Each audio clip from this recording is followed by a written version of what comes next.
Girls, gays, and theys. Major props to at Unlearn16. Her breakdown of this helped me to be able to break it down for you. So, deep breath. We're going to explain Venezuela to you like you're five, because if you don't understand the past, what's happening now will make no sense. So, a long time ago, Venezuela had a lot of oil, like the most oil in the world. But here's the problem: an American company, Exxon, ever heard of them? Controlled most of it. They took all of the money, well, basically all, and Venezuela got almost nothing. Imagine you own a lemonade stand. You grow the lemons, you make the lemonade, and someone takes the cash and hands you a nickel. That's what was happening to Venezuela.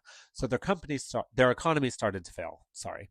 In 1998, the people of Venezuela said enough. They vote in Hugo Chavez. At first, it was like a democratic regime, but very quickly, he starts removing guardrails, weakening checks and balances, and rewriting the rules to stay in power. Remind you of anyone. In 2002, a woman named Maria Mercado creates a group that's goal was to overthrow Chavez. Who funded her? The United States, through something called the National Endowment of Democracy. Just fucking naming things. This happened during Bush's administration. The coup attempt fails, and Bush all of a sudden knows nothing. And Maria, honey, she is erased from Venezuelan politics completely. Remember her name. Fast forward to 2007. Chavez does the one thing that U.S. and Exxon never wanted.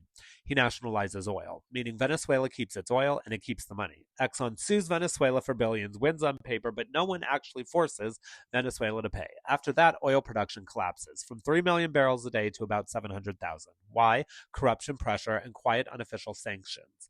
In 2013, Chavez dies, Maduro takes over. He's more authoritarian, less democracy, more crackdowns.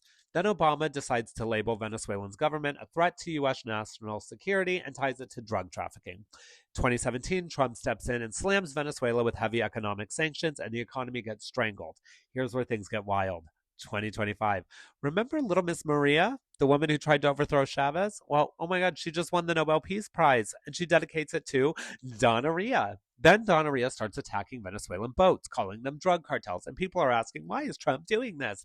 Here's the real answer. Trump will say, we're liberating Venezuela, but anytime the U.S. says liberate, what it really means is they're taking control. So the plan looks like this. Install Maria as president, give oil rights back to Exxon, 80% to Exxon, 20% to Venezuela, some shit like that. Now listen carefully. This is not about oil. Well, not just. Oil is traded in US dollars. That system is called the petrodollar. If the world wants oil, they must use US currency. That artificially props up the dollar and stabilizes our economy. But here's the fear. BRIC nations are starting to trade without the US dollar. If that succeeds, the US economy takes a massive hit.